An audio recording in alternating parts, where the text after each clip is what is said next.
Resulta que una empresa del sector sanitario sospechaba que uno de sus empleados estaba apropiándose de material médico, lo que estaba provocando grandes pérdidas económicas.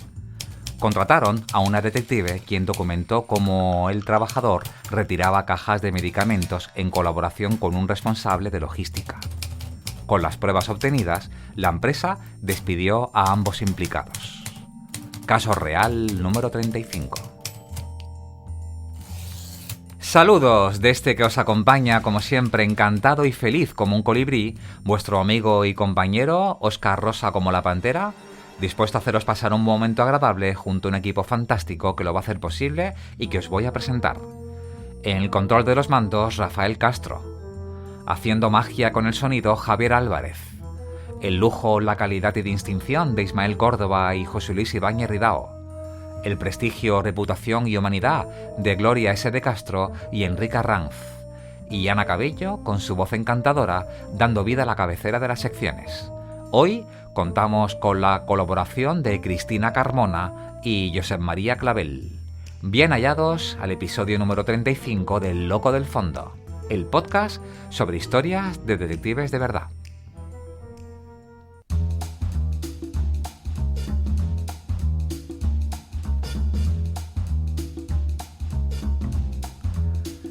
En la apertura arrancamos con una reflexión sobre el poder mágico de la palabra detective, que convierte cualquier titular de noticia en una historia que llama la atención y pide ser leída.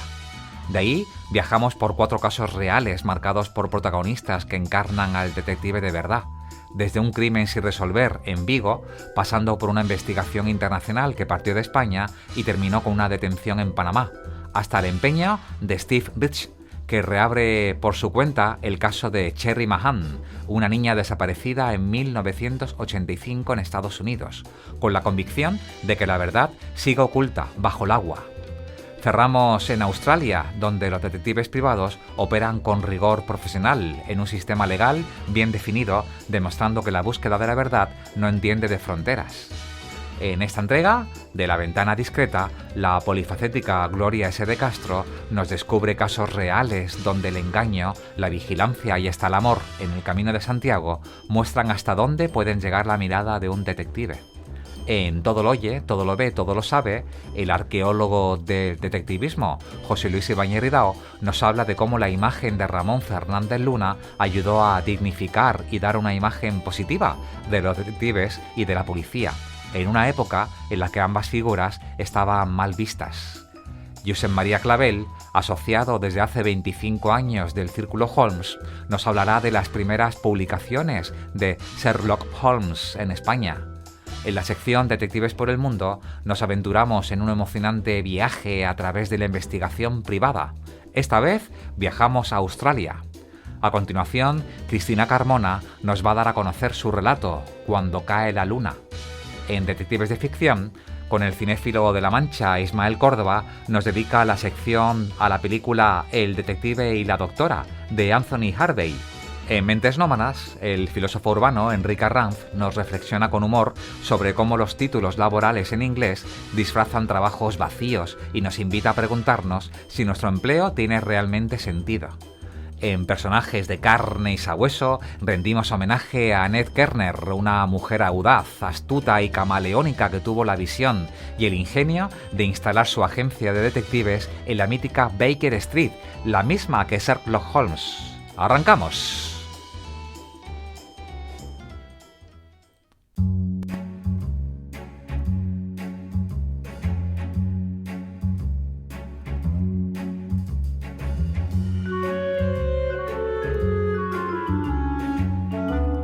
Hola, ¿qué tal? Episodio número 35. Curioso, en mi investigación sobre los orígenes de esta profesión nuestra, decido viajar al punto cero del pasado, al origen del detectivismo antiguo. Quise conocer los primeros nombres, los libros pioneros donde un detective privado era protagonista, las primeras obras de teatro y, más adelante, las primeras películas. Y descubrí algo interesante. La palabra detective tiene magia. No importa el contexto. Basta con añadir detective o Sherlock Holmes al lado de cualquier personaje y ya tenemos un éxito asegurado. Marisol detective, Joselito detective, Pinocho detective, Mickey Mouse detective.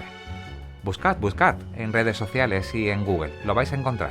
Incluso Don Juan Tenorio y Sherlock Holmes, aquella obra donde el detective debe localizar a una doña Inés secuestrada. Surrealista, pero vendía. Y lo curioso es que eso no solo ocurre en la ficción. Años después, ocurre también en las noticias. No porque un detective haya resuelto un gran caso, no, porque haya destapado un fraude. No porque simplemente es detective, porque la palabra detective ya transforma la historia en algo diferente, aunque su profesión no tenga nada que ver con los hechos. Podrían haber sido herrero, funcionario, futbolista, pero si es detective, entonces ya hay morbo, hay curiosidad, ya hay historia, ya hay sospecha. Y hoy os traigo un caso muy especial, uno de esos que llevaba tiempo esperando contar, no porque no pudiera, sino porque preferiría hacerlo cuando el paso del tiempo y la prescripción permitieran hablar con calma, sin ruido, sin presiones. Y precisamente por eso, este caso tiene algo distinto, porque aunque los titulares se quedaron en lo superficial, lo que hay detrás es una ejecución meticulosa, una escena muda, sin testigos y una investigación que, como tantas veces, terminó frustrada. Una historia que empieza así. Nos situamos en Vigo. Es el 2 de abril de 2004. Un hombre baja al garaje de su edificio a primera hora de la mañana. Va solo, o al menos eso cree. Lo que ocurre a continuación es tan limpio como inquietante. Un solo disparo, por la espalda, calibre 22, directo, a la nuca, sin testigos, sin cámaras, sin robo, solo un cuerpo tendido en el suelo, con un reloj aún en la muñeca, y 65 euros en la cartera, y sin su móvil ni las llaves del coche. Ese hombre era Manuel Salgado Fernández, empresario, fundador del Colegio LAR, y más de 20 años después, su asesinato sigue sin resolverse. Un calibre 22 no llama la atención, es un arma común en tiro deportivo, pero letal si se dispara a corta distancia con precisión. Eso ya nos dice algo. Quien disparó sabía lo que hacía, no era un ladrón, no fue un accidente, no fue un arrebato, fue alguien que esperó el momento exacto, un profesional, un ejecutor. Días antes del crimen, un vecino del garaje encontró un cartucho percutido. Nadie le dio importancia hasta que apareció el cadáver. Mismo calibre, misma marca, misma arma. Todo apunta a que hubo un intento anterior, un ensayo. El primer disparo no salió, por fallo del arma o del tirador, pero volvieron, corrigieron y esta vez no fallaron. Salgado llevaba años envuelto en conflictos familiares y empresariales. Se había separado de su mujer Marisol Pombo en 1996. Compartían la gestión del colegio y otras empresas. La relación era tensa. El dinero, el poder, los hijos... demasiadas piezas en juego. Marisol había rehecho su vida con Jaime G. Sarandón, un hombre con antecedentes por tráfico de drogas, y desde hacía tiempo Salgado se sentía vigilado. Lo decía en voz alta, a amigos, a familiares, a colegas. No eran fantasías, era intuición, era experiencia, era miedo. Y tenía miedo, y tenía razón. Faustino era detective privado, compañero de profesión, amigo cercano de Marisol. Pero en este caso, sus pasos lo sitúan más cerca de la sombra que de la verdad. Fue condenado junto a Marisol por delitos contra la intimidad de Manuel Salgado. Lo siguieron, lo grabaron, interceptaron sus llamadas. Lo conocían al detalle. En 1999, un sobrino de Faustino compró 200 cartuchos CCI, los mismos usados en el crimen. Hicieron prácticas de tiro con ellos, y en casa del detective apareció una pistola, pequeña, vieja, compatible con la arma homicida. Y aun así, Faustino no fue procesado por el asesinato. Su coartada era una supuesta reunión con un funcionario de prisiones. Débil, pero suficientemente para el archivo judicial. Ingresó en prisión 2 días después del asesinato por la condena previa. Una coincidencia que desde fuera no lo parece tanto. Rodrigo, el hijo de Manuel, abogado, tuvo una actitud desconcertante. No se personó como acusación particular, al contrario, defendió a Jaime, la pareja de su madre, el detective, uno de los investigados. Esa misma madrugada, a las 3, la alarma de la casa de Marisol se desactivó con los códigos de Rodrigo.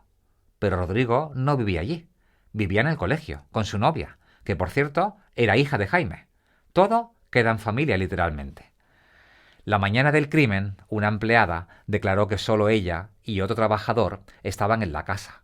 Las cámaras mostraron otra cosa. Un conductor y un operario de mantenimiento también entraron. contradicciones, gente entrando y saliendo, silencios cómodos, memorias selectivas. Marisol tenía 4 teléfonos con numeración consecutiva, uno a su nombre, otro a nombre de su hija, uno más de Jaime y el cuarto sigue sin dueño claro. Ese número llamó a Marisol pocos minutos después del asesinato. ¿Y quién lo usaba? ¿Qué se dijo en esa llamada? El juez sospecha que pudo ser Rodrigo. ¿Y por qué llamaría a su madre justo en ese instante? El entorno no ayuda, claro. Una furgoneta sospechosa fue vista merodeando el garaje días antes. Estaba vinculada a alguien cercano a Marisol y a Jaime, con conexiones al narcotráfico. Y un guardia civil de área de intervención de armas se presentó en comisaría sin ser citado justo cuando Marisol prestaba declaración. Confirmó que un arma vinculada a ella estaba en manos de la Guardia Civil, otra pieza suelta y otro favor que huele raro. El caso se cerró en 2006 y se reabrió en 2021 y volvió a cerrarse en 2023. El juez escribió textualmente: todos los indicios llevan a concluir que el autor del homicidio se vincula de manera lógica y natural con personas cercanas a su ámbito familiar. Pero no hay juicio, no hay culpables, no hay justicia. La crítica del juez a la investigación policial fue demoledora, especialmente deficiente, incompleta y carente de criterio lógico. Señaló cómo los agentes locales, los que conocían el terreno, fueron reemplazados por agentes de Madrid sin conocimiento del caso. Se perdieron datos, se malinterpretaron testimonios, se perdió el norte. Y así llegamos al presente, a más de 20 años de una ejecución sin respuesta, a un crimen que prescribe, sin culpables, sin condenas y sin cierre. Y tú, que disfrutas haciéndote preguntas, que ves una historia y ya te estás tejiendo tu propia teoría, que no puedes evitar imaginar lo que otros prefieren no pensar, dime, ¿qué crees que pasó aquella mañana en el garaje de Rosalía de Castro? Y si el caso Salgado fue una ejecución limpia, rápida y quirúrgica, lo que viene ahora es todo lo contrario. Fue uno de los secuestros más prolongados de la historia reciente en España. 492 días. Y también uno de los más torpes, desordenados y dolorosos que se recuerdan. Una historia llena de errores, negligencias y una ciudad entera que aprendió a la fuerza lo que significaba convivir en el silencio. María Àngels Feliu, farmacéutica d'Olot, fue capturada en el garaje de su casa un 20 de noviembre de 1992. Desapareció sin dejar rastro. Nadie la vio, nadie escuchó nada, solo el coche, aparcado y la certeza de que algo no cuadraba. Lo que nadie imaginaba es que estaba viva, encerrada en un habitáculo excavado bajo tierra en una casa de la localidad de Sant Pere de Torelló. Oscuro, angosto, plagado de insectos, un espacio tan reducido que no podía ni estirarse, ni sentarse con comodidad, ni levantarse. La amenazaban con cortarle los dedos, le daban comida en lata cada 2 días, y sobre ella el mundo seguía girando, pero bajo tierra. El tiempo se detenía. La investigación oficial fue caótica. Arrancó en la comisaría de la policía local. Sí, los mismos que luego estarían implicados, y fue pasando de mano en mano entre los Mossos d'Esquadra, la Guardia Civil y el Juzgado de Instrucción. Y en octubre de 1993, el juez archivó el caso por faltas de avances, y María Àngels seguía allí, encerrada, esperando. Y fue en ese momento de vacío, de desconcierto y de desesperación cuando entró en juego un detective privado, Eugenio Vélez Troya, manchego, titular de una de las primeras licencias en España y amigo cercano de Tomás Feliu, el padre de la víctima. Vélez Troya fue contratado por la familia para ayudar, para tirar de hilos, para abrir caminos cuando la vía oficial ya no ofrecía nada. Su labor no era sustituir a la policía, sino hacer lo que muchos no hacían: escuchar, conectar, insistir. En un momento dado, incluso se planteó como posible intermediario con los secuestradores. Su rostro se mantenía en segundo plano, pero su trabajo seguía, silencioso, incómodo para algunos. Mientras la prensa buscaba culpables, Eugenio buscaba verdades. Mientras los cuerpos oficiales se perdían en protocolos, él caminaba, hablaba con quien no quería hablar, escuchaba más de lo que preguntaba. Y desde el primer momento empezó a señalar una línea que pocos querían aceptar. El secuestro no era obra de forasteros, sino de gente del lugar, personas cercanas, gente con uniforme, y no se equivocó. Gracias a una confesión de un confidente, las primeras detenciones se produjeron en marzo de 1994, y uno de los captores era Policía Municipal de Olot. Los otros, vecinos, conocidos, algunos incluso saludaban a la familia por la calle mientras María Ángels seguía enterrada viva. La farmacéutica fue liberada casi un año y medio después por uno de sus carceleros, arrepentido. La dejó cerca de una estación de servicio, sucia, desorientada y viva. 5 personas fueron condenadas, penas de 14 a 22 años, pero aún hoy muchas preguntas siguen flotando. ¿Y cómo pudo pasar todo esto sin que nadie lo viera? ¿Quién más sabía y no dijo nada? Y entre todo ese silencio queda la figura de Eugenio Beletroya, no como un héroe de novela, sino como lo que fue, un detective que hizo algo que no suele estar en el manual, porque no es habitual que un detective forme parte de una negociación en un secuestro, al menos en España. Eso lo vemos en películas, en series, pero rara vez ocurre en la vida real, y sin embargo, él estuvo ahí, sin hacer ruido, sin hacer protagonismo y solo haciendo su trabajo. Y haciéndolo bien.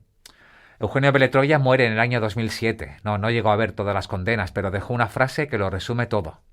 Los casos no se resuelven solo con pruebas, se resuelven con preguntas incómodas y con paciencia, mucha paciencia. Porque a veces quien más cerca está de la verdad no necesita una comisaría, solo una libreta, una linterna y la voluntad de no mirar hacia otro lado. Y ahora, amigos y amigas, os traigo otra historia, otro detective. Uno que además fue el protagonista en una charla que compartimos en el episodio 34, un referente en la profesión, presidente de ANATPE y alguien que como Beletroya no se quedó en la teoría, sino que fue al centro del caso. Hablamos de José Pimentel. Madrid, finales de los años 80, una época de luces de neón, constructoras que iban y venían y mucho dinero que se movía sin demasiadas preguntas. Y en ese contexto, José Luis González, un joven contable gallego, desaparece sin dejar rastro. La policía no ofrece respuestas y su familia, desesperada, acude a la agencia de detectives de José Pimentel. Lo que parecía una desaparición voluntaria pronto revela otra verdad. José Luis no estaba vivo. A través de vigilancias e investigaciones a fondo sobre 2 personas cercanas, un abogado de La Coruña y un trabajador de la empresa que actuaba como chofer, el equipo del detective logra obtener una confesión. José Luis fue asesinado por el empresario David Díaz Fernández y enterrado en un jardín junto a la Universidad de Somosaguas, en Pozuelo de Alarcón. El crimen, según la investigación, fue brutal y metódico. Sedado, golpeado, asfixiado con una toalla y un cinturón de albornoz. Los cómplices fueron detenidos de inmediato gracias a la colaboración con la Unidad Orgánica de la Policía Judicial de Madrid, pero el empresario, el autor intelectual, había desaparecido. Gracias a sus numerosos contactos internacionales, Pimentel activa una red de colaboración privada en varios países de Hispanoamérica. Tras meses de gestiones en Aruba, Venezuela, Colombia y la isla Margarita, logran ubicar a David Díaz en Panamá. Con apoyo de Interpol se produce la detención y su ingreso en prisión. Pero la historia no termina ahí. Mientras Pimentel regresa a España, tras el fallecimiento de su padre, Díaz se fuga de la cárcel panameña, en lo que luego se sabría fue una operación facilitada por la jefa de Interpol local, destituida tras conocerse los hechos. Pimentel vuelve a Panamá con su equipo y finalmente, el 21 de abril de 1991, logra localizar al prófugo. Tras gestiones con el fiscal general de la República, consiguen algo sin precedentes, que se autorice legalmente a un detective privado la custodia de un detenido en un traslado internacional. Y así, viajan con él en un vuelo desde Panamá a Madrid con escala en Puerto Rico, entregándolo a las autoridades españolas. José Pimentel no solo resolvió un caso que la policía había abandonado, sino que marcó un hito en la historia del detectivismo en España, un servicio brillante, pionero y profundamente humano. Y ahora, amigos del detectivismo, regresamos a uno de esos casos que parecen susurrar desde el pasado pidiendo ser escuchados. Año 1985. Una niña de apenas 8 años, Cherry Mahan, desaparece sin dejar rastro en el condado de Butler, Pensilvania, después de bajar del autobús escolar. Su imagen fue la primera en aparecer en aquellas famosas postales de ¿la has visto?, enviadas a millones de hogares en todo Estados Unidos. Pero Cherry nunca volvió. Su caso quedó envuelto en brumas hasta ahora. 4 décadas después, un nuevo nombre entra en escena, Steve Rich. no es un detective cualquiera, fue ejecutivo de televisión, pero ahora dedica su vida a resolver misterios que otros ya han dejado atrás. Y con un gesto inusual, casi quijotesco, ha puesto sobre la mesa $100.000 de su propio bolsillo como recompensa. ¿Por qué? Porque cree que puede resolverlo y cree que la clave está muy cerca, muy cerca. Ditch está convencido de que Cherry conocía a su secuestrador y que hay alguien, quizás más de uno, que sabe lo que ocurrió y ha guardado silencio durante 40 años. Pero lo más inquietante es esto. Según nuevos testimonios, podría haber una pista física, olvidada y oculta bajo el agua, la mochila de Cherry. Se cree que fue arrojada a un estanque, no lejos de donde vivía su abuela. Un objeto infantil, suspendido en el fondo, como si el tiempo no pasara ahí abajo. Y Rich lo tiene claro. Encontrar esa mochila puede llevar al cuerpo, y con el cuerpo a la verdad. Mientras tanto, su madre, Janice, no pierde la esperanza. Ha vivido con esta herida abierta durante casi 40 años.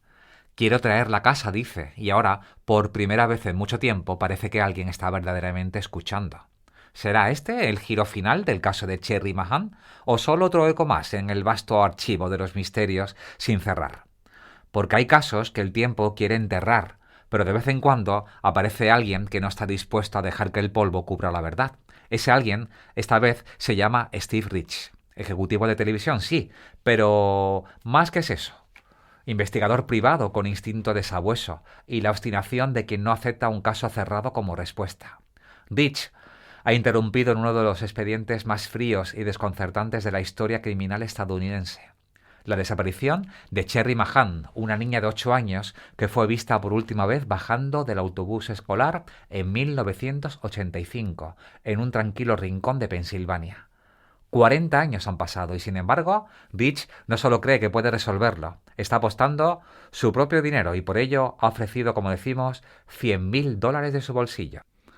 Curioso, estos detectives que también son productores de televisión. Ya hemos escuchado más de uno de estos casos. Bueno, empezamos, ¿no? Pues eso, abróchate el cinturón y disfruta.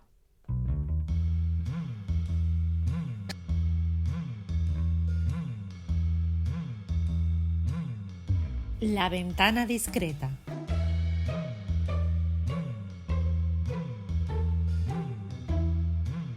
Buenas, aquí estamos de nuevo en La Ventana Discreta, desde la que contamos noticias de detectives de verdad. Durante mi breve pero intensa experiencia como detective, observé que hay 3 tipos de investigados de una baja laboral. Los que dicen la verdad y, dentro de los que mienten, hay 2. Por eso he dicho lo de 3. Los que se saben mentirosos, pero les da igual y van por la vida sin mirar atrás, y los que mienten y saben que pueden descubrirlos y están todo el tiempo mirando si alguien les sigue. El primer caso del que les voy a hablar es del segundo tipo. Mienten y pasan, hasta que les pillan claro. Mudez, hijos y amor en el camino. 3 palabras que engloban las noticias que les traigo hoy. Soy Gloria. Empezamos. Una mujer finge estar muda durante 16 años para cobrar una pensión, pero la descubren. Nunca es tarde si la dicha es buena, ¿no? Bueno, porque estarán pensando en cómo es posible que haya estado engañando durante tanto tiempo. Parece ser que la citada mujer alegó haberse quedado muda tras un altercado con un cliente en su lugar de trabajo. Este episodio desencadenó un cuadro psicótico que la dejó sin habla. Tras haber revisado el caso en su momento y haberle realizado numerosas pruebas, la Seguridad Social le concedió una incapacidad permanente absoluta, lo que le daba derecho a recibir una prestación. Al ser un accidente laboral, la mutua era la que tenía que hacerse cargo de los daños, de los gastos. Años después, esta mutua decidió realizarle nuevas pruebas para revisar su situación. Los médicos detectaron indicios de que la trabajadora podía estar incurriendo en una fraude. Y es que fue una psiquiatra la que sospechó de una posible simulación al ver una publicación de la mujer en una red social. Esto llevó a la mutua a contratar los servicios de un detective privado para vigilarla. En los informes del investigador se detallaba que la mujer hablaba con normalidad por la calle, conversaba con otras madres a la puerta del colegio de los niños, usaba el móvil, acudía a clases de zumba. Claro, para poder demostrar que la mujer estaba engañando a la empresa, esta necesitaba probar que podía hablar. Así que el detective se acercó a ella en plena calle para preguntarle algo, de manera que ella tuviera que responderle. Y así fue. La mujer cayó en la trampa. Y aunque la mujer posteriormente presentó un recurso alegando que las pruebas deberían ser anuladas ya que constituían una clara vulnerabilidad de sus derechos constitucionales, el Tribunal Superior de Justicia de Andalucía validó las pruebas y considera que el informe no vulnera el derecho de defensa ni los derechos de intimidad u honor de las personas. Afirman los magistrados, ha quedado acreditado que se trataba de una simulación del cuadro de pseudomutismo, o al menos una evolución muy favorable de tal cuadro, ya que ha desaparecido la sintomatología inhibida. Y ahora hablaremos de padres e hijos. Y es que además de las bajas fraudulentas, los detectives, como ya hemos informado y hemos dicho durante otros programas, investigan a los jóvenes. Incluso los detectives avisan del cuidado que debemos tener a la hora de colgar información nuestra en las redes sociales. Yo he hecho investigaciones prácticamente a través de las redes sociales. La gente no es consciente de la información que da, señala un detective. E incluso bromea. Los niños ya saben que los pillo rápidamente. Los cojo al vuelo. Y es que son muchos los padres que quieren saber lo que hacen sus hijos durante el fin de semana. Si consumen drogas o no, qué tipo de compañías frecuentan, cuánto alcohol consumen. Y en este campo, el tema de las custodias también es frecuente para saber si la otra persona está cuidando del menor o no. Según nos cuenta el detective, un caso que le resultó sangrante. Una mujer consumidora tenía un hijo totalmente abandonado. Un día el niño de solo 3 años estaba solo en el coche durmiendo a las 2 de la madrugada, mientras la madre se metía de todo. La pillaron infraganti. Fue terrible. La única satisfacción para él fue el hecho de que se pudiera demostrar la vulnerabilidad de ese niño y que al final la abuela se hiciese cargo de la custodia. Y ya por último, amor en el camino. Sí, pero no un amor cualquiera, sino en un camino cualquiera, sino en el camino de Santiago. Nos cuenta otro detective que la peregrinación a Santiago tiene mucho jugo. Por un lado, la resolución de desapariciones que eran voluntarias y que buscaban la calma en ese trayecto, como ser contratado para localizar a alguien que había conocido en el camino, del que se había enamorado y al que quería volver a encontrar, y que había perdido su número de teléfono. Bueno, aquí hay que tener mucho cuidado para evitar situaciones de acoso y verificar que siempre existe un interés legítimo por parte del que pide la investigación. Y es que ya ven, el amor está en todas partes, como los detectives. Bueno, y esto es todo por hoy. Espero que hayan pasado un ratito entretenido, pero es hora de cerrar la ventana, bajar la persiana y correr las cortinas. Que tengan un buen descanso, sean felices. Hasta el próximo podcast.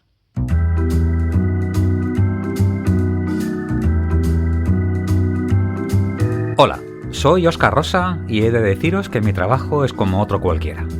Duermo poco, ando mucho y no siempre lo que veo me gusta. Soy detective privado, sí, lo he dicho bien, detective privado. ¿Creíais que solo existíamos en los libros o en las películas? Pues no. Nuestro trabajo tiene historia, muchas anécdotas y personajes fascinantes. De Baker Street a Paseo de la Castellana no es solo el título de mi libro, es un viaje. Un libro para abrir por cualquier página y dejarte llevar. Os espero. Ahora, si me disculpáis, tengo un caso que resolver.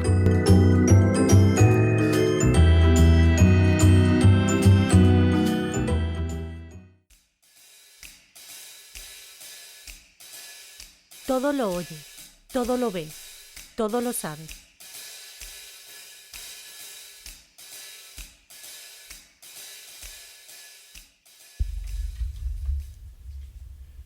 Bienvenidas, bienvenidos a este viaje por el tiempo. Les habla José Luis Ibáñez Ridao.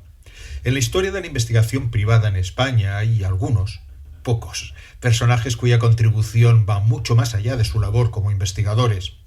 Es el caso de Ramón Fernández Luna, cuya integridad personal y su brillante trayectoria como policía acabó con muchos de los prejuicios sociales sobre los detectives privados. Fernández Luna recibió elogios unánimes de la sociedad civil, aunque sufrió la incomprensión y la hostilidad de los poderes públicos. Nunca dudó en enfrentarse a sus superiores por cuestiones relacionadas con la política de seguridad y con la organización de la policía. Algunos de los periodistas más prestigiosos del periodo glosaron sus hazañas. Con motivo de su jubilación en 1924, el diario El Sol le dedicó un amplio reportaje en forma de serial folletinesco, en 13 entregas. Se titulaba Aventuras y trabajos de un policía español, Fernández Luna, detective a la moderna. El 3 de marzo de 1929, el Heraldo de Madrid publicó su necrológica. Eran 2 páginas completas tituladas Vida y obra de don Ramón Fernández Luna, el policía español émulo de Sherlock Holmes. Aquella comparación continua con el personaje de Sir Arthur Conan Doyle estaba plenamente justificada. Como Sherlock Holmes, Fernández Luna poseía amplios conocimientos de ciencia forense y de las materias más variopintas relacionadas con la criminología y la criminalística.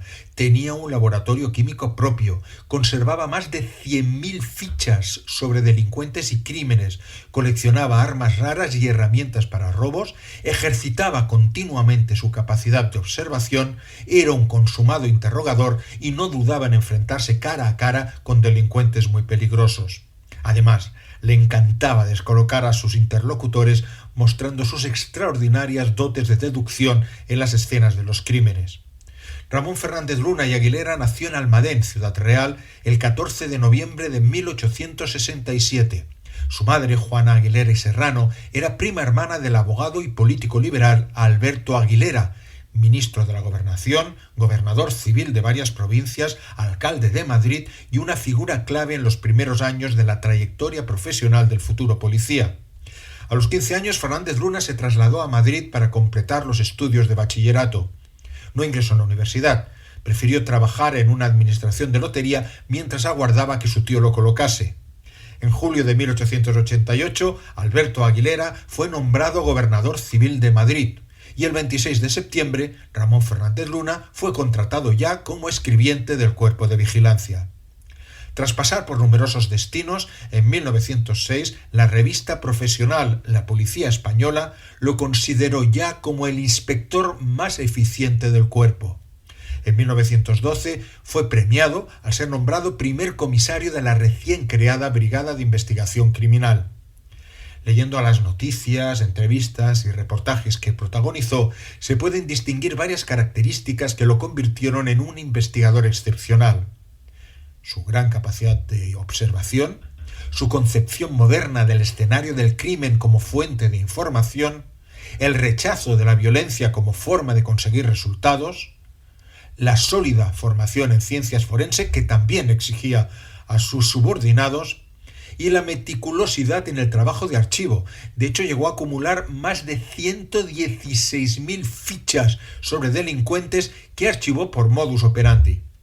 Al frente de la brigada participó en la investigación de algunos de los casos más mediáticos de la época, como el crimen del capitán Sánchez, el crimen de Don Nilo, la captura del ladrón de guante blanco Eduardo Arcos, más conocido como Fantomas, y el robo del tesoro del Delfín en el Museo del Prado.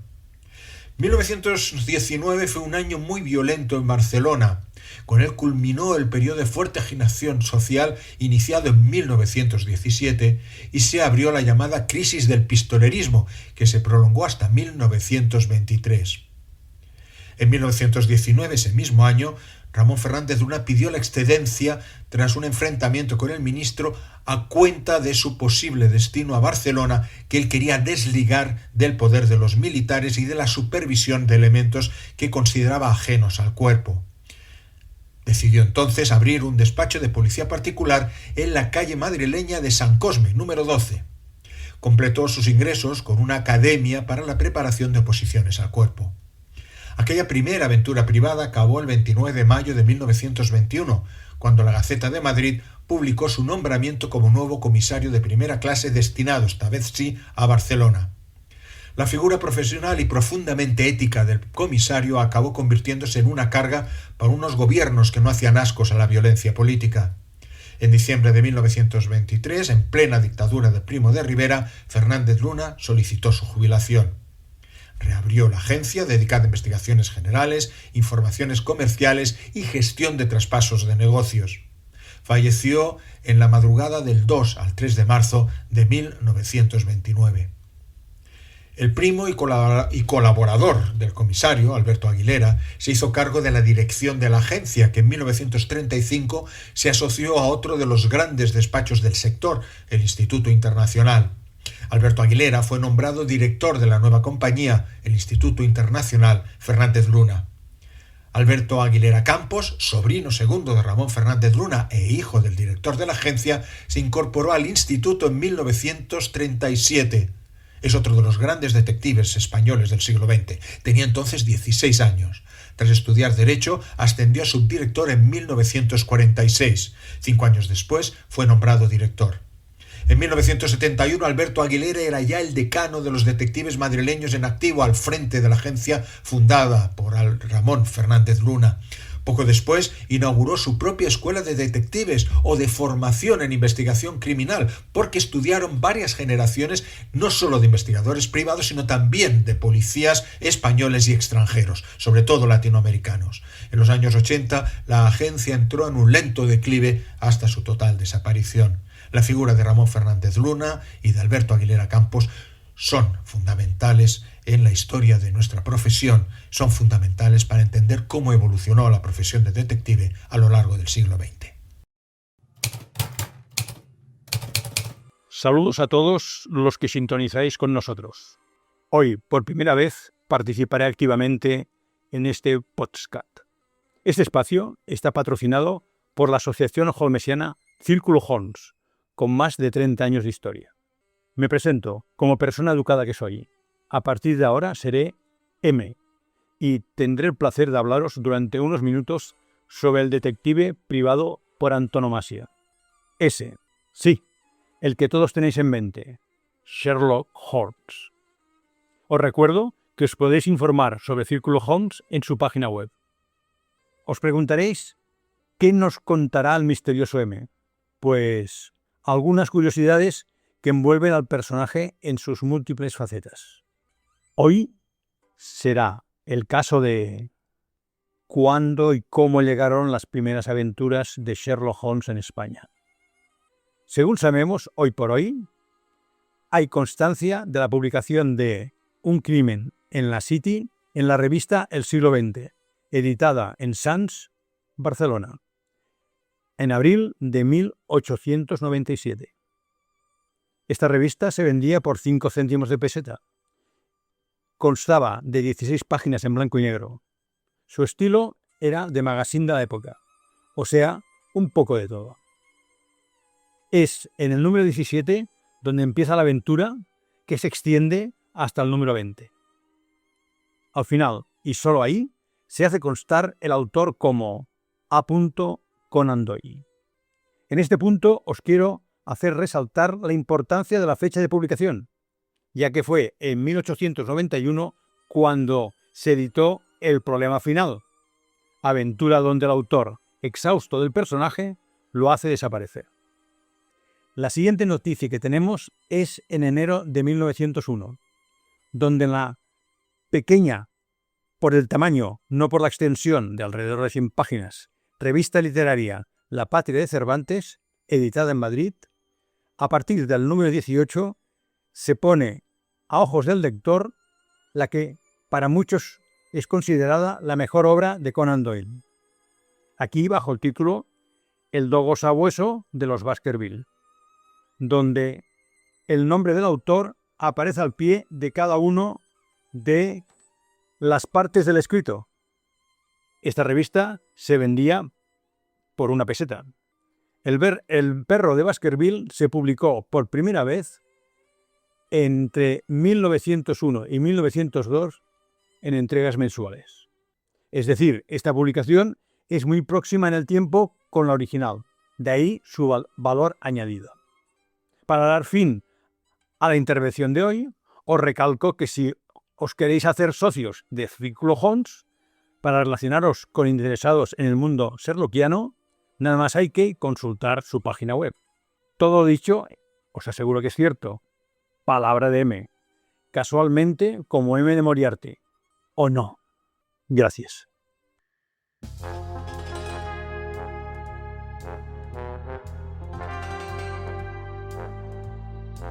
Detectives por el mundo.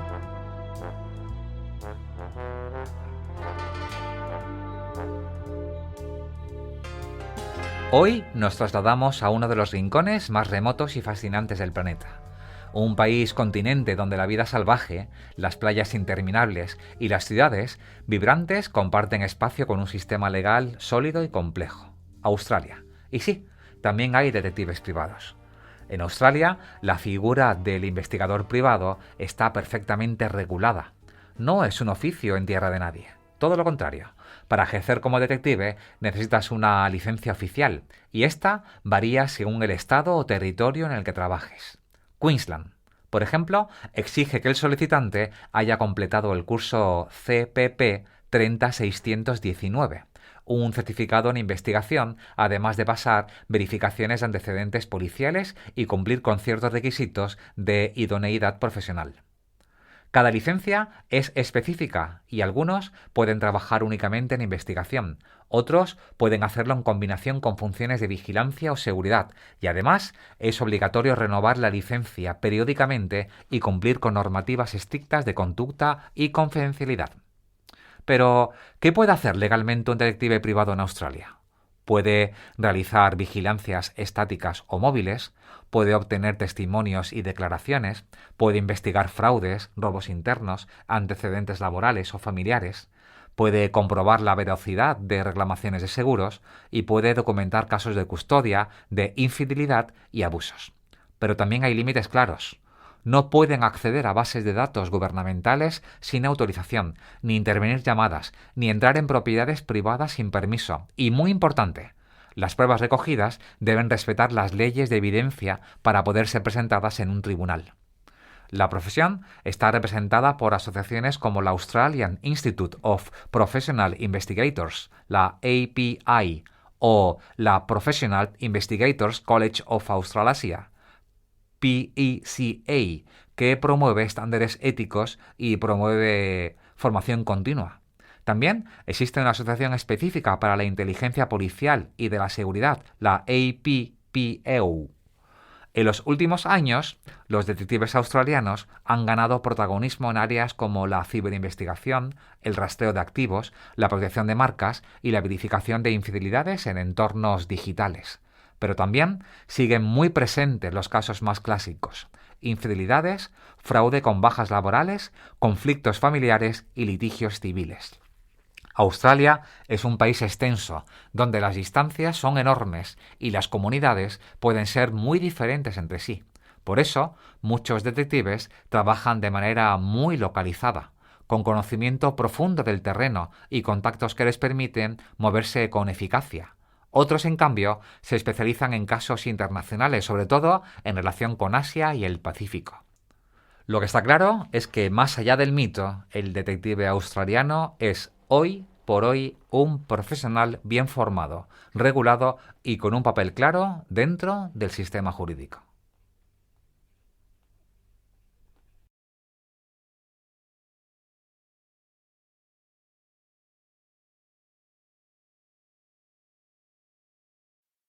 Muy buenas, soy Cristina Carmona, gran aficionada al mundo de la lectura y al cine. Mi afición al mundo de las letras me llegó tarde, pero a tiempo para conocer todo el entramado que conlleva. Mi género favorito es, sin lugar a dudas, la novela negra, donde el misterio, la intriga, el asesino, los sospechosos, cuáles son las técnicas con las que trabaja la policía, cómo resuelven todos los problemas que se les van avecinando mientras investigan y por fin encuentran al verdadero culpable. Todo este tema me encanta, me fascina. También me gustan todas estas historias que llevan incluidas detectives, para saber sobre todo cómo trabajan. Aunque me gustan mucho más las historias antiguas, las de los años 20, años 30, años 50, donde con muchos menos recursos de los que hay hoy en día eran capaces de sacar adelante todo el trabajo que les pedían siguiendo las premisas de su cliente. Me aficioné a este mundo gracias a un personaje conocido como es Sherlock Holmes, que tiene sobre todo esa peculiaridad de tener esa agudeza mental, la capacidad de observación y deducción para resolver todas aquellas cosas y misterios que se le iban proponiendo y que iba resolviendo. Aunque el personaje que más me gusta es el creado por una autora que para mí es la mejor narradora de historias, como es Agatha Christie, con el personaje central de Hércules Poirot, que lo vemos en un montón de libros que están basados en su personaje, ¿no? En su figura, como es El asesinato en el Orient Express o Muerte en el Nilo. También otros detectives privados que también salieron a la gran pantalla o dieron el salto, me quedo con Sam Spade o Philip Marlowe, aunque para mí el culmen es Humphrey Bogart. Creo que los tres reflejan sobre todo este tipo de género. Basándome en estos personajes, comencé a escribir, al principio con miedo, con vergüenza de no saber cómo iba a aceptarlo la gente que me leyera, pero hoy puedo decir que 6 meses después me embarqué en un proyecto muy bonito, que es la escritura, y que se ha convertido en una de las mejores aficiones que tengo. Y bueno, pues publico en un blog personal. Publico a través de un seudónimo, que es El Oasis de las Letras, y en este blog encontraréis sobre todo relatos cortos y microrelatos de temas variados, como puede ser el amor, el desamor, el misterio o el crecimiento personal. Dentro del blog incluyo un relato corto llamado Cuando cae la luna, donde tengo como personaje un detective privado, una entidad bancaria y una mujer con una doble vida. Si queréis saber más sobre esa historia y sobre otras muchas que tengo escritas, os invito a seguirme en mi blog, eloasisdelasletras.blogspot.com, en Facebook, El Oasis de las Letras, y en Instagram, Oasis y Letras. Quiero agradecer a Óscar que me haya dado esta oportunidad de participar en su podcast y espero que podamos repetir en alguna otra ocasión. De verdad, gracias de corazón. Queridos oyentes del podcast Historia de Detectives, de verdad, os mando un saludo muy grande. Nos vemos.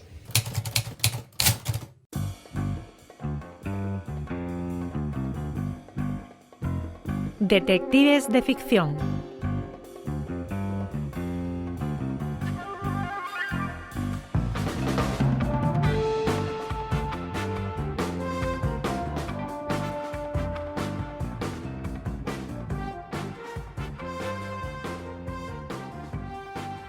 Hola a todos y a todas, mi nombre es Ismael Córdoba, estamos en la sección Detectives de Ficción del podcast El Loco del Fondo, historias de detectives de verdad. Hoy nos adentramos en una película singular a la que le guardo un gran cariño. Su título es El detective y la doctora, dirigida por Anthony Harvey, estrenada en el año 1971 y basada en una obra de teatro homónima escrita por James Goldman. Es una película única, donde el detective no persigue a un asesino, sino persigue la cordura, el sentido y hasta la verdad en un mundo caótico. El personaje principal de esta película es Justin Playfair, interpretado magistralmente por el gran actor George C. Scott, y este personaje es un ex juez de Nueva York que, tras la muerte de su esposa, sufre un colapso emocional. ¿Cuál va a ser su forma de gestionar ese dolor, ese trauma? Convencerse de que es Sherlock Holmes.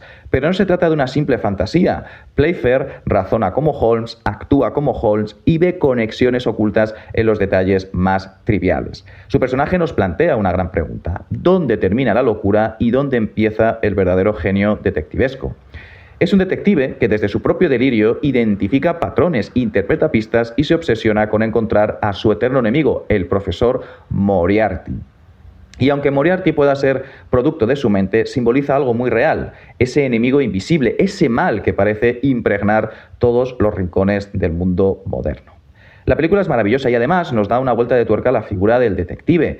Playfair no va a investigar crímenes convencionales, sino que detecta injusticias, contradicciones, absurdos cotidianos, como si el propio mundo fuera el crimen y él el único capaz de resolverlo.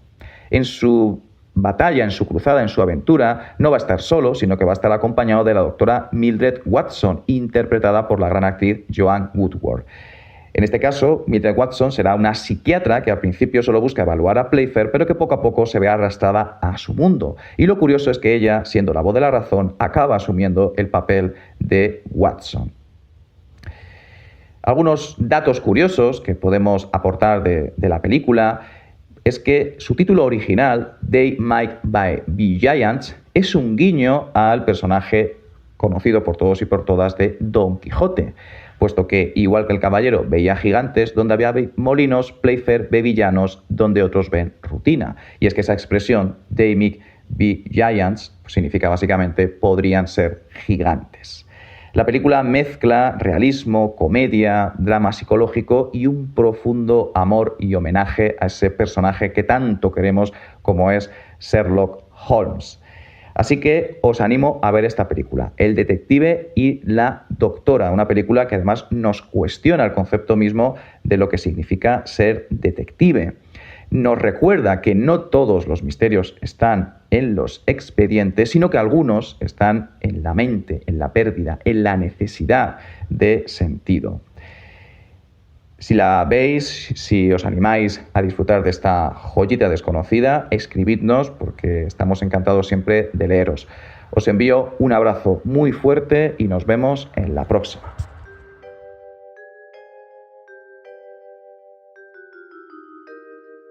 Mentes nómadas.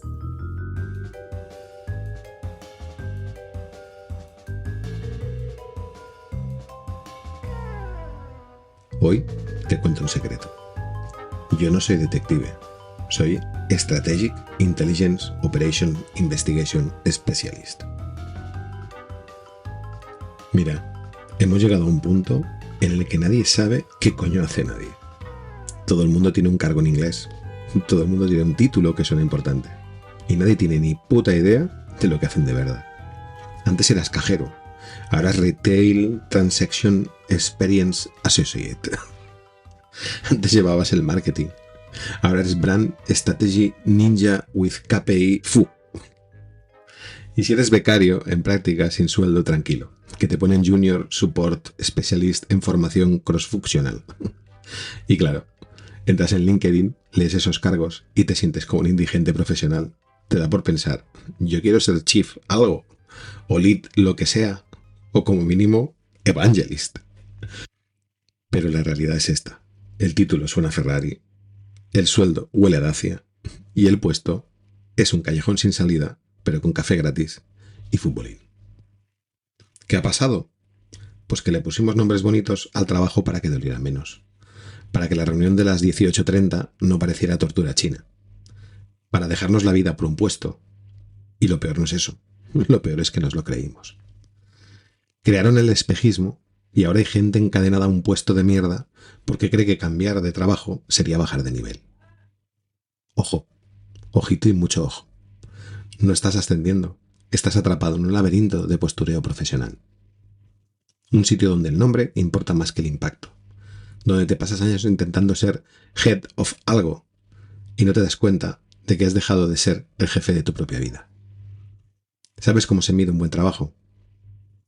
No por el nombre en el cargo, no por el inglés del currículum, no por los putos KPI. Se mide por esto. ¿Te trata bien quien lidera? ¿Puedes dormir tranquilo? ¿Disfrutas de tu familia y amigos? ¿Tienes más vida que tu trabajo? ¿De verdad?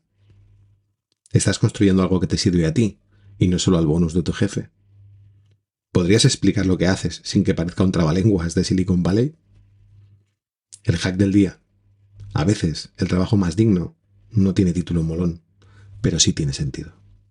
Y eso, créeme, vale más que 1000 leads, chiefs y managers de cosas. Feliz día y gracias por acompañarme en Mentes Nómadas. Postdata. Si el cargo suena más épico que el sueldo, te están explotando con subtítulos.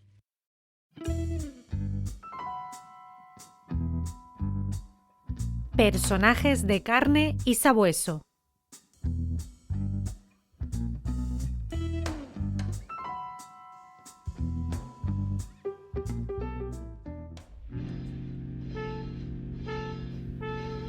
Nos encontramos en Londres, es el año 1951. En un apartamento discreto de St. John's Wood vive una mujer que no es alta.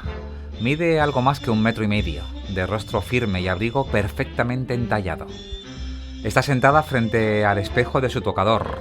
El maquillaje es impecable, la peluca está lista. Y sobre la mesa, un pintalabios rojo, una lupa, una libreta, una pequeña pistola de bolsillo y un sobre arrugado con 1.250 libras en billetes. Al fondo, colgada de la pared, una fotografía en blanco y negro del número 231 de Baker Street. Es una imagen de su antiguo despacho. Y ese día no la espera un caso, la espera un juicio. Llaman a la puerta. Ella se gira con calma. Es la policía. Otra vez. ¿Annette Kerner? Depende de quien pregunte, responde, sin perder la sonrisa.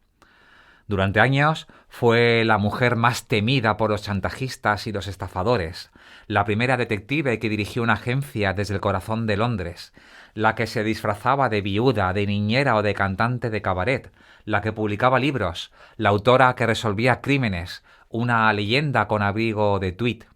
Hoy, amigos y amigas, en Personajes de carne y sabueso, rendimos tributo, rendimos homenaje a la gran Annette Kerner, aquella que fundó su agencia de detectives en Baker Street, a pocos metros del célebre 221B de Sherlock Holmes. Aquella que afirmaba haber sido espía del Special Branch con tan solo 17 años. Aquella que dejó la ópera para dedicarse al espionaje y los teatros por los interrogatorios. Aquella que se infiltró en redes de explotación, casas de juego y bandas de chantajistas.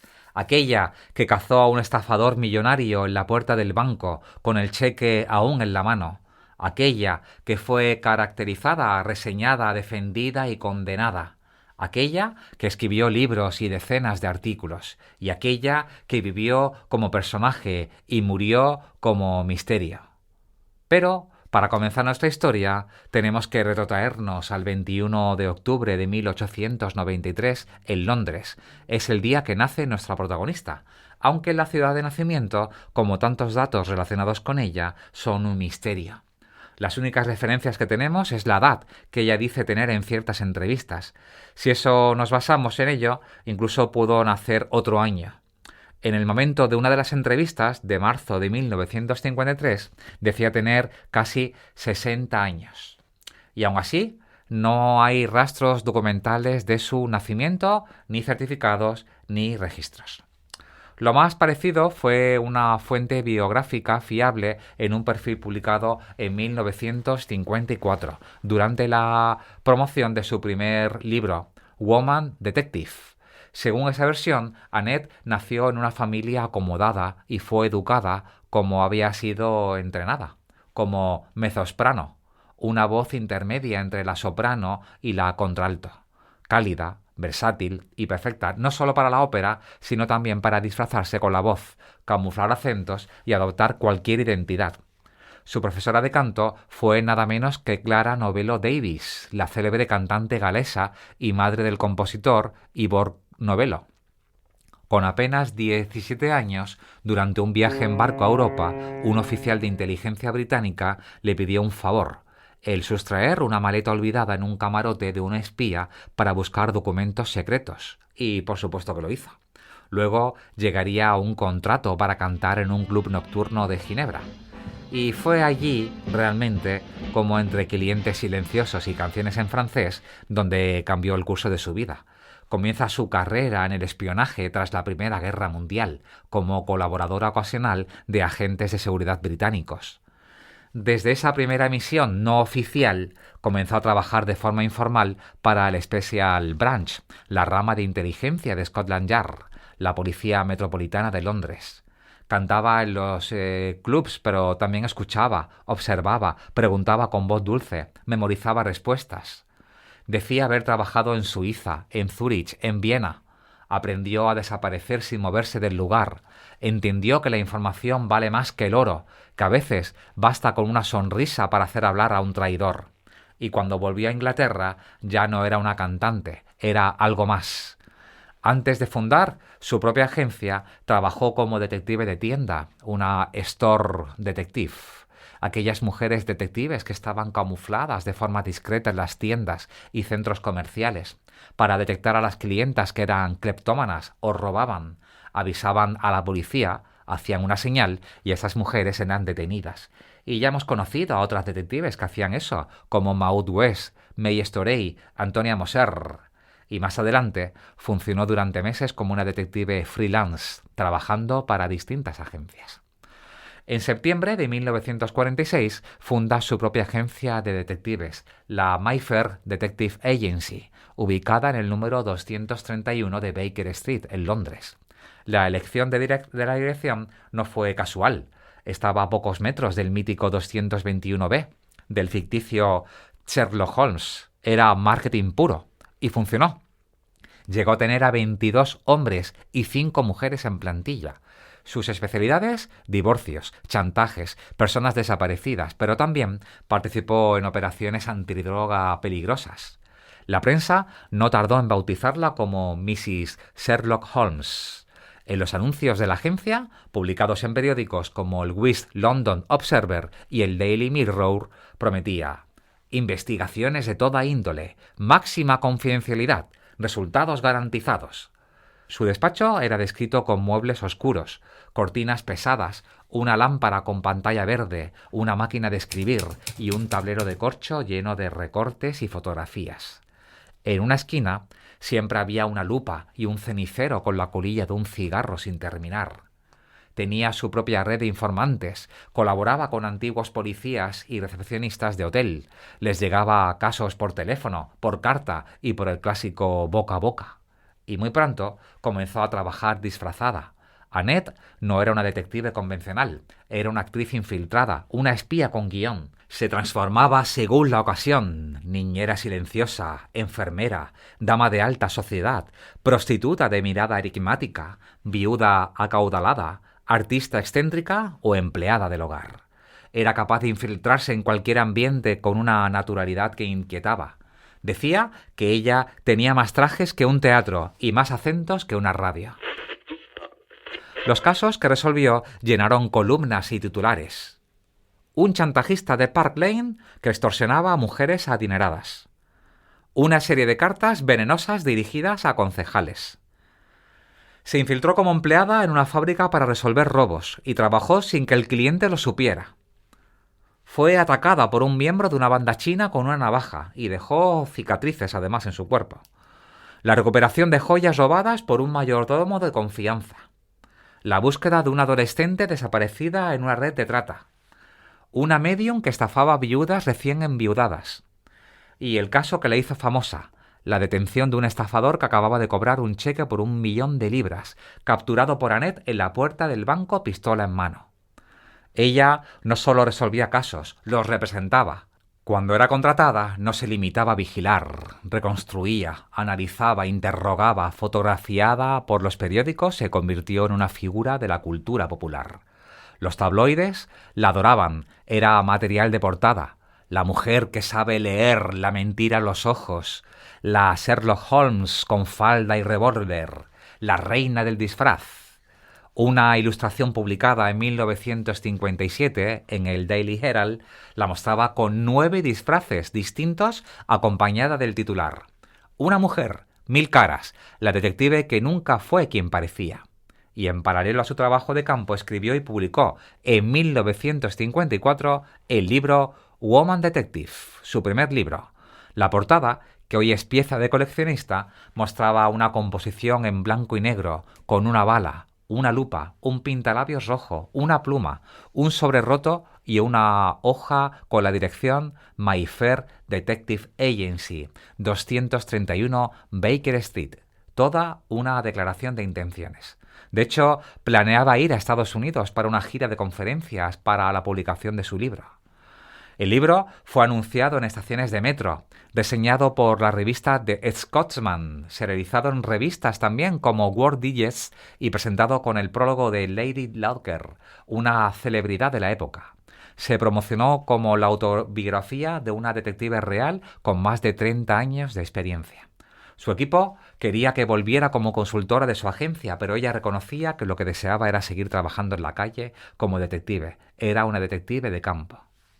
En 1955 publica una secuela, Further Adventures of Woman Detective, donde relataba más casos, y algunos extraordinarios y otros posiblemente exagerados. En su vida privada, en una entrevista, llegó a reconocer que estaba casada con un peletero de la City de Londres y tenía 2 hijos adultos. Según ella, su marido le decía: «Nunca me habría casado contigo si hubiera sabido en qué trabajabas». En 1951 marcó el principio del fin. Annette Kerner fue acusada de fraude. Un empresario declaró que le había entregado 1.250 libras para gestionar la recuperación de un lote de whisky embargado. Ella aseguró que su papel era solo el de intermediaria, pero el caso llegó a los tribunales. La prensa, que hasta entonces había sido su aliada, se volvió implacable. Los titulares que antes la coronaban, ahora la juzgaban. La detective en apuros, acusada de engaño, ¿era toda una farsa? Los periódicos recogieron cada detalle del juicio. Se publicaron dibujos de su entrada al tribunal, envuelta en un abrigo de lana, el gesto firme y los labios rojos como siempre. Declaró con serenidad y negó haber cometido delito alguno. Defendió su historial impecable. Y finalmente fue absuelta. Pero su reputación ya no volvió a ser la misma. La desconfianza se instaló en sus clientes y la agencia comenzó a recibir mensajes y menos encargos. En 1952 se declaró en bancarrota. Perdió la oficina de Baker Street, la Mayfair Detective Agency cerró sus puertas y anuncios que antes prometían confidencialidad y resultados desaparecieron de los periódicos. Algunas voces sugieren que Annette Kerner fue una autora con talento para el espectáculo, que aprovechó su inteligencia, su teatralidad y el contexto social para fabricarse un personaje. Una mujer que comprendió el poder del disfraz no solo en las calles, sino en la sociedad. Pero, ¿quién fue realmente Annette Kerner?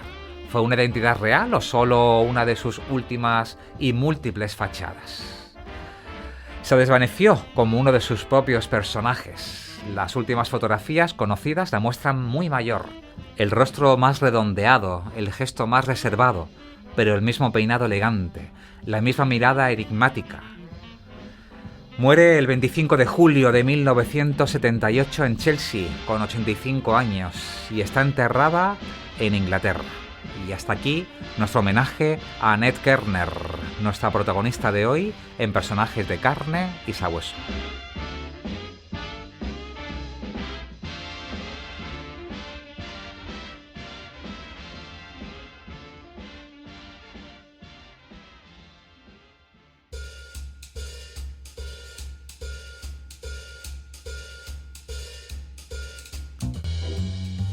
Y con esto llegamos al final de este episodio número 35. Puedes seguirnos en nuestras redes sociales, en Instagram como @locodelfondo, en Twitter o X como @OscarQuide y en nuestro blog locodelfondo.es. Además, encontrarás las cuentas de redes sociales de todos nuestros colaboradores mencionadas en el contenido de este episodio. Se despide este que os habla vuestro amigo y compañero. Gracias por haber estado ahí. Que tengáis una maravillosa jornada. Siempre con ustedes su detective rosa, Óscar.